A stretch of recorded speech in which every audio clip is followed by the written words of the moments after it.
नमस्कार। आज हम कानून की दुनिया में एक बहुत ही दिलचस्प मामले पर बात करने वाले हैं। ये भारत के सुप्रीम कोर्ट का एक खास फैसला है, पारसियन देवी बनाम सुमित्री देवी। 14 अक्टूबर 1997 का जजमेंट है ये। जी बिल्कुल। और हमारी ये जो बातचीत है ये सुप्रीम कोर्ट के उसी फैसले के जो हिस्से हमें मिले हैं उन पर आधारित है। देखिए, हमारा मकसद आज ये समझना है कि सिविल प्रक्रिया संहिता मतलब सीपीसी का जो ऑर्डर 47 रूल 1 है, हाँ, वो क्या कहता है। मतलब कोई अदालत अपनी ही फैसले को रिव्यू या समीक्षा कब कर सकती है, इसकी सीमाएं क्या है, ये जानना बड़ा जरूरी है। सही कहा। और इसमें भी जो सबसे क्या कहते हैं बारीक चीज है वो है फर्क समझना किसके बीच। एक तो त्रुटि जो रिकॉर्ड के चेहरे पर स्पष्ट है, मतलब error apparent on the face of the record, और दूसरा एक गलत निर्णय यानी एरोनियस डिसीजन। सुनने में एक जैसे लगते हैं पर कानूनी प्रक्रिया में जमीन आसमान का फर्क है ना। बिल्कुल बिल्कुल। और इस केस ने जो ड्रामा है वो ये कि जम्मू और कश्मीर हाई कोर्ट के ही एक जज साहब जस्टिस जीडी शर्मा, उन्होंने उसी कोर्ट के दूसरे जज जस्टिस के गुप्ता के फैसले को पलट दिया। और कैसे पलटा? समीक्षा वाली पावर इस्तेमाल करके। ये अपने आप में ही बड़ी अनोखी बात थी। अरे वाह, ये तो वाकई सुनने में अजीब लगता है। मतलब एक ही हाई कोर्ट में ऐसा। चलिए फिर शुरू से समझते हैं, ये मामला आखिर शुरू कहाँ से हुआ। कहानी शायद 1977 की है। जी हाँ, बिल्कुल। उस साल क्या हुआ कि जो अपील करता है इस केस में पारसियन देवी और बाकी लोग, वो एक मुकदमा जीत गए थे। ये केस उन्होंने प्रतिवादियों यानी सुमित्री देवी और उनके साथियों के खिलाफ किया था। अच्छा, और जीते तो मतलब कोर्ट ने क्या आदेश दिया था? वो जो डिक्री होती है। डिक्री सीधी सादी थी। हुआ ये था कि प्रतिवादियों ने एक दीवार में दरवाजा निकालकर रास्ता बना लिया था, तो कोर्ट ने आदेश दिया कि भाई ये रास्ता बंद करो और आगे से इसका इस्तेमाल मत करना। एक तरह से परमानेंट इंजंक्शन, मतलब स्थायी निषेधाज्ञा मिल गई थी अपीलकर्ताओं को। समझ गया। डिक्री आ गई, रास्ता बंद करने का ऑर्डर भी हो गया। फिर क्या हुआ? मामला दोबारा कोर्ट कैसे पहुंचा? हाँ, तो कई साल निकल गए। फिर 1986 में अपीलकर्ताओं को लगा कि अरे ये लोग तो मान ही नहीं रहे, मतलब वो अभी भी उस रास्ते का इस्तेमाल कर रहे हैं। तो वो फिर से कोर्ट गए। उन्होंने एक एग्जीक्यूशन एप्लीकेशन यानी निष्पादन आवेदन दायर किया। कहा कि देखिए, ये 1977 के ऑर्डर का उल्लंघन है, हमारी डिक्री लागू करवाइए। लेकिन डिफेंडेंट्स मतलब प्रतिवादियों ने चुपचाप तो नहीं मान लिया होगा? अरे बिल्कुल नहीं। उन्होंने फौरन एक बड़ी आपत्ति उठाई। कहा कि जनाब, ये एग्जीक्यूशन एप्लीकेशन लाने में बहुत देर कर दी है, ये तो टाइम बार्ड है। मतलब कानून में जो समय सीमा है डिक्री लागू करवाने की, वो निकल चुकी है। ओहो, तो अब पेंच फंसा के एप्लीकेशन टाइम पे है या नहीं। इस पर निचली अदालत मतलब एग्जीक्यूटिंग कोर्ट ने क्या कहा? करवा पा रहे क्योंकि देर हो गई, तो इसके बाद वो हाई कोर्ट गए होंगे जरूर। हाँ बिल्कुल। उन्होंने एग्जीक्यूटिंग कोर्ट के इस फैसले को चुनौती दी। Jammu and Kashmir high court में एक सिविल रिवीजन पिटीशन फाइल की। और यहीं से हाई कोर्ट वाला वो दिलचस्प मोड़ शुरू होता है ना, जहां दो अलग अलग जजों की भूमिका आती है। पहले मामला जस्टिस के गुप्ता के पास गया था। सही पकड़ा आपने। 25 अप्रैल 1989 को जस्टिस के गुप्ता ने इस रिवीजन पिटीशन पर फैसला सुनाया और उन्होंने पिटीशन स्वीकार कर ली। मतलब एग्जीक्यूटिंग कोर्ट का फैसला पलट दिया। अच्छा, क्यों पलटा? उनका क्या तर्क था? क्यों लगा उन्हें कि एप्लीकेशन टाइम पर थी? जस्टिस गुप्ता का जो विश्लेषण था वो लिमिटेशन लॉ यानी परिसीमा कानून की व्याख्या पर था। उनका मानना था कि एग्जीक्यूटिंग कोर्ट ने गलत आर्टिकल लगा दिया था। जम्मू और कश्मीर लिमिटेशन एक्ट का आर्टिकल 182 लगाया था निचली अदालत ने। जस्टिस गुप्ता ने कहा नहीं, इस केस में तो आर्टिकल 181 लगना चाहिए और आर्टिकल 181 के हिसाब से एप्लीकेशन टाइम के अंदर थी। अच्छा, तो मतलब कानून की व्याख्या का ही सवाल था कि नियम कौन सा फिट बैठता है। तो जस्टिस गुप्ता ने मान लिया कि एप्लीकेशन टाइम पर है। फिर क्या किया? मामला वापस नीचे भेजा? जी हाँ बिल्कुल। उन्होंने कहा कि क्योंकि एप्लीकेशन टाइम पर है तो अब एग्जीक्यूटिंग कोर्ट को मामले के गुण दोष पर मतलब मेरिट्स पर फैसला करना चाहिए। तो केस वापस एग्जीक्यूटिंग कोर्ट भेज दिया गया। अपीलकर्ताओं के लिए ये एक तरह की जीत थी, पर जैसा आपने कहा कहानी अभी बाकी थी। हाँ, अब प्रतिवादियों की बारी थी। उन्हें जस्टिस गुप्ता का फैसला कहाँ रास आया होगा? उन्होंने क्या किया? अपील की सुप्रीम कोर्ट में। यही तो ट्विस्ट है। उन्होंने सुप्रीम कोर्ट जाने के बजाय उसी हाई कोर्ट में जस्टिस गुप्ता के फैसले के खिलाफ एक रिव्यू पिटीशन यानी समीक्षा याचिका डाल दी।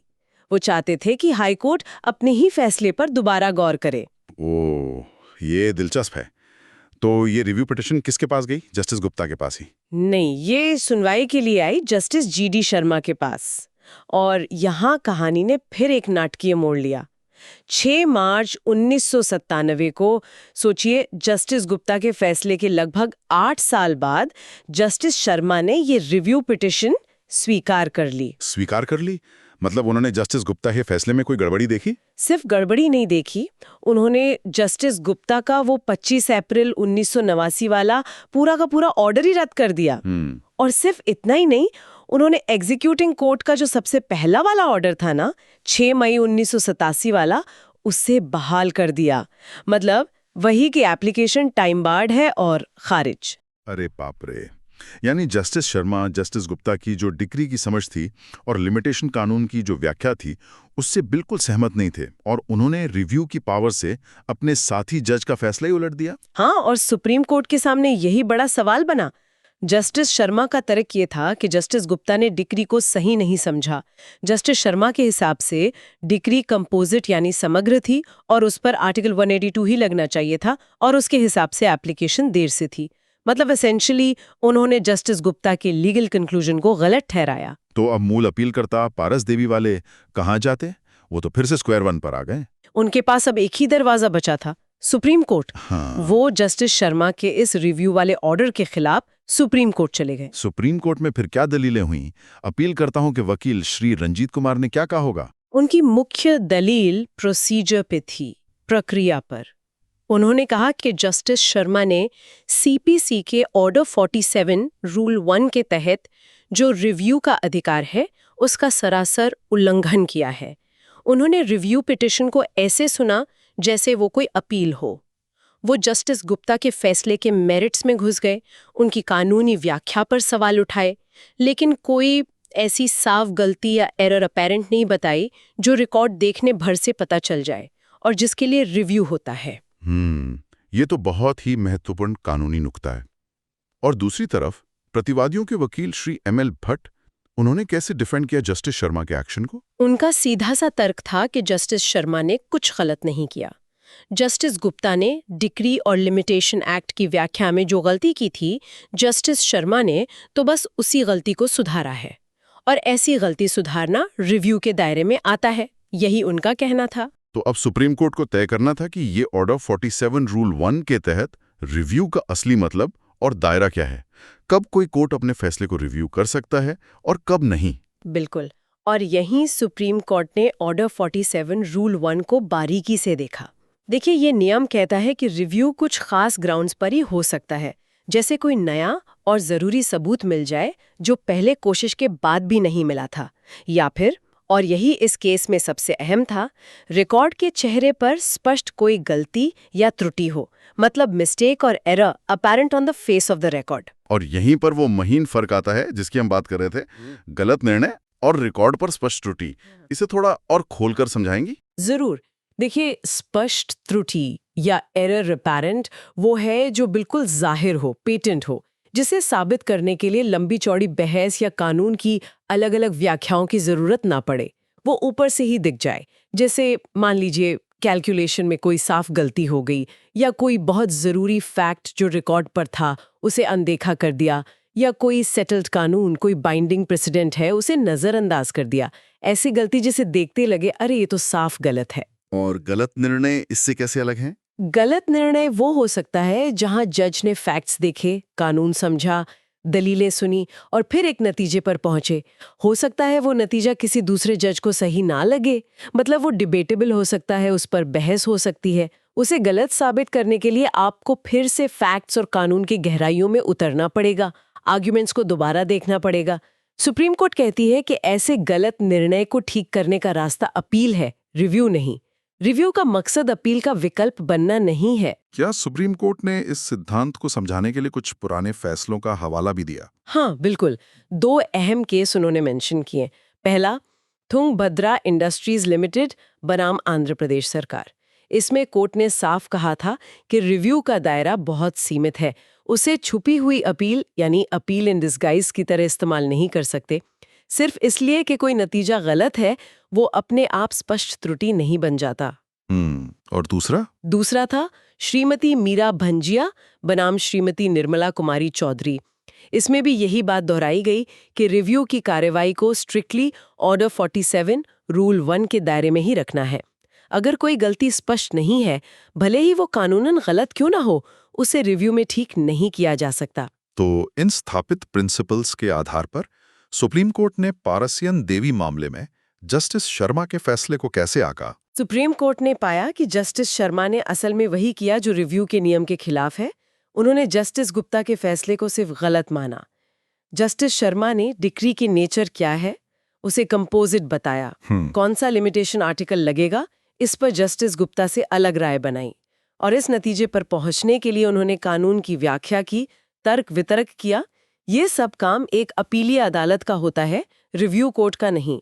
जो गलती जस्टिस शर्मा को नजर आई वो स्पष्ट या जाहिर नहीं थी, बल्कि व्याख्या और बहस का मुद्दा थी।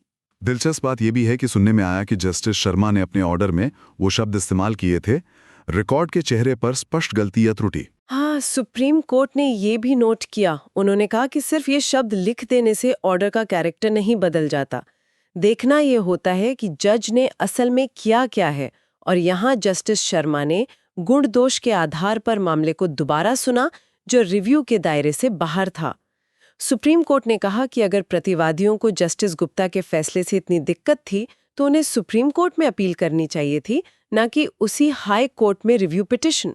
तो फाइनल वर्डिक्ट क्या रहा सुप्रीम कोर्ट का? जस्टिस शर्मा का ऑर्डर रद्द हो गया। जी हाँ, सुप्रीम कोर्ट ने जस्टिस शर्मा का वो 6 मार्च 1997 वाला रिव्यू ऑर्डर सेट असाइड कर दिया, रद्द कर दिया। तो इसका मतलब तो ये हुआ कि जस्टिस गुप्ता का जो पुराना ऑर्डर था 25 अप्रैल 1989 वाला, वो अपने आप बहाल हो गया, जिसमें उन्होंने केस वापस एग्जीक्यूटिंग कोर्ट भेजा था। हाँ, तकनीकी तौर पर तो यही हुआ। जस्टिस गुप्ता का ऑर्डर रिवाइव हो गया। लेकिन सुप्रीम कोर्ट यही नहीं रुकी। उन्होंने मामले को और ध्यान से देखा और पाया कि अभी भी एक पेंच फंसा हुआ है। एक और पेंच, वो क्या था भला? सुप्रीम कोर्ट ने एक बहुत ही बुनियादी लेकिन अहम कमी की तरफ इशारा किया। इस पूरे मामले में न तो ओरिजिनल एग्जीक्यूटिंग कोर्ट ने 1987 में और न ही जस्टिस गुप्ता ने 1989 में अपने रिवीजन ऑर्डर में ये तय ही नहीं किया था कि जिस इंजंक्शन के उल्लंघन का आरोप लग रहा था वो उल्लंघन असल में हुआ कब था, मतलब उल्लंघन की तारीख क्या थी। उल्लंघन की तारीख, ये क्यों इतनी जरूरी थी? अरे ये तो सबसे जरूरी थी, क्योंकि लिमिटेशन पीरियड यानी परिसीमा की अवधि शुरू ही तब होती है जब उल्लंघन होता है। जब तक यही नहीं पता कि उल्लंघन कब हुआ, तब तक ये कैसे तय होगा कि एग्जीक्यूशन एप्लीकेशन टाइम के अंदर आर्टिकल 181 या 182 जो भी लागू हो, फाइल हुई थी या नहीं। ये तो एकदम बेसिक फैक्चुअल सवाल था जिसका जवाब मिले बिना लिमिटेशन का मुद्दा हल ही नहीं हो सकता था। बाप रे, मतलब सालों की कानूनी लड़ाई चलती रही और सबसे जरूरी बात कि उल्लंघन हुआ कब, ये तय नहीं हुई थी। तब सुप्रीम कोर्ट ने क्या किया? क्या निर्देश दिए? मामला फिर नीचे गया। हाँ, सुप्रीम कोर्ट को लगा कि सिर्फ जस्टिस शर्मा का ऑर्डर रद्द करना काफी नहीं है, मामले का सही निपटारा भी तो होना चाहिए। इसलिए उन्होंने केस को वापस उसी एग्जीक्यूटिंग कोर्ट को भेज दिया जहां से सब शुरू हुआ था, लेकिन इस बार कुछ बहुत साफ निर्देशों के साथ। क्या थे वो निर्देश? पहला कि एग्जीक्यूशन एप्लीकेशन पर अब गुण दोष यानी मेरिट्स पर फैसला किया जाए। दूसरा, सबसे पहले और सबसे जरूरी ये तय किया जाए कि कॉज ऑफ एक्शन यानी वो इंजंक्शन का कथित उल्लंघन किस तारीख को हुआ, ये फैक्चुअल डिटर्मिनेशन करना होगा। अच्छा, और एक बार तारीख तय हो गई, उसके बाद उस तारीख की रोशनी में एग्जीक्यूटिंग कोर्ट खुद तय करे कि इस केस के फैक्ट्स पर लिमिटेशन एक्ट का कौन सा आर्टिकल 181 या 182 या कोई और लागू होता है। और ये फैसला करते समय वो जस्टिस गुप्ता या जस्टिस शर्मा की पहले की गई ऑब्जर्वेशन से इन्फ्लुएंस ना हो। उन्हें इंडिपेंडेंटली कानून अप्लाई करना है। यानी एक तरह से एग्जीक्यूटिंग कोर्ट को कहा गया कि लिमिटेशन का मुद्दा फ्रेश तरीके से देखो, लेकिन इस बार उल्लंघन की तारीख को आधार बनाकर। बिल्कुल, सुप्रीम कोर्ट ने ये भी साफ किया कि लिमिटेशन के मुद्दे को अब कोई प्रिलिमिनरी ऑब्जेक्शन यानी शुरुआती आपत्ति की तरह अलग से न सुना जाए, बल्कि इसे मेरिट्स के साथ बाकी सभी मुद्दों के साथ ही तय किया जाए। और आखिर में निर्देश दिया कि एग्जीक्यूशन एप्लीकेशन का कानून के मुताबिक जल्दी से जल्दी निपटारा करें, क्योंकि मामला पहले ही बहुत खिंच चुका था। तो इस पूरी कहानी से, इस सुप्रीम कोर्ट के फैसले से हम मुख्य सबक क्या सीख सकते हैं? निचोड़ क्या है? देखिए, सबसे बड़ा सबक तो ऑर्डर 47 रूल 1 के दायरे का ही है। किसी कोर्ट की अपने ही फैसले को रिव्यू करने की शक्ति बहुत बहुत सीमित है। ये सिर्फ साफ जाहिर गलतियों को ठीक करने के लिए है, न कि मामले पर दोबारा सोचने के लिए या कानून की व्याख्या बदलने के लिए या किसी ऐसे पॉइंट पर फिर से बहस करने के लिए जो डिबेटेबल हो सकता है। और वो महत्वपूर्ण फर्क, स्पष्ट त्रुटि बनाम गलत निर्णय। अगर लगता है कि फैसला सिर्फ गलत है, तो सही रास्ता अपील का है, रिव्यू का नहीं। रिव्यू कोई अपील का शॉर्टकट नहीं बन सकता। एकदम सही। ये केस हमें ये भी बताता है कि प्रोसीजरल नियम कितने जरूरी हैं। कानून सिर्फ हक की बात नहीं करता, उस हक को पाने के सही तरीके की भी बात करता है। सही प्रक्रिया फॉलो न करने से, जैसे यहाँ रिव्यू का गलत इस्तेमाल हुआ, इंसाफ में देरी होती है, लिटिगेशन बेवजह लंबी खिंचती है और ये जुडिशियल सिस्टम की फाइनलिटी यानी निश्चितता और स्थिरता के लिए भी बहुत जरूरी है। ये बात वाकई सोचने वाली है कि कैसे एक प्रोसीजरल गलती पूरे मामले को सालों साल उलझा सकती है। ये सिर्फ वकीलों या जजों के लिए नहीं, हम सबके लिए समझना जरूरी है कि कानूनी प्रक्रियाएं क्यों मायने रखती हैं। और इस सबसे एक और गहरा सवाल भी उठता है जो सोचने पर मजबूर करता है। वो क्या है? देखिए, ये पूरा झगड़ा इतना लंबा क्यों चला? काफी हद तक इसलिए कि लिमिटेशन का मुद्दा ठीक से तय नहीं हुआ। और लिमिटेशन का मुद्दा क्यों नहीं तय हुआ? क्योंकि उल्लंघन की तारीख जैसा बेसिक फैक्ट शुरुआत में ही तय नहीं किया गया, ना एग्जीक्यूटिंग कोर्ट ने, ना जस्टिस गुप्ता ने। तो क्या ये इस तरफ इशारा करता है कि कभी-कभी हमारी लीगल प्रोसेस के एकदम शुरुआती दौर में ही फैक्ट्स को एस्टैब्लिश करने में कहीं कोई कमी रह जाती है, जो बाद में चलकर इतनी कॉम्प्लिकेटेड प्रोसीजरल लड़ाइयों की वजह बनती है? क्या हमें फैक्ट्स के डिटर्मिनेशन पर शुरू से ही और ज्यादा ध्यान देने की जरूरत है ताकि ऐसे विवादों से बचा जा सके? ये वाकई एक बहुत बड़ा सवाल है कि क्या नींव में ही कोई कमी रह जाए तो पूरी इमारत बाद में डगमगा सकती है? इस पर सोचना तो बनता है। बिल्कुल। खैर, आज हमने पारसियन देवी बनाम सुमित्री देवी मामले के जरिए जुडिशियल रिव्यू की सीमाओं और प्रोसीजरल बारीकियों को समझने की एक कोशिश की। उम्मीद है ये चर्चा हमारे श्रोताओं के लिए उपयोगी रही होगी।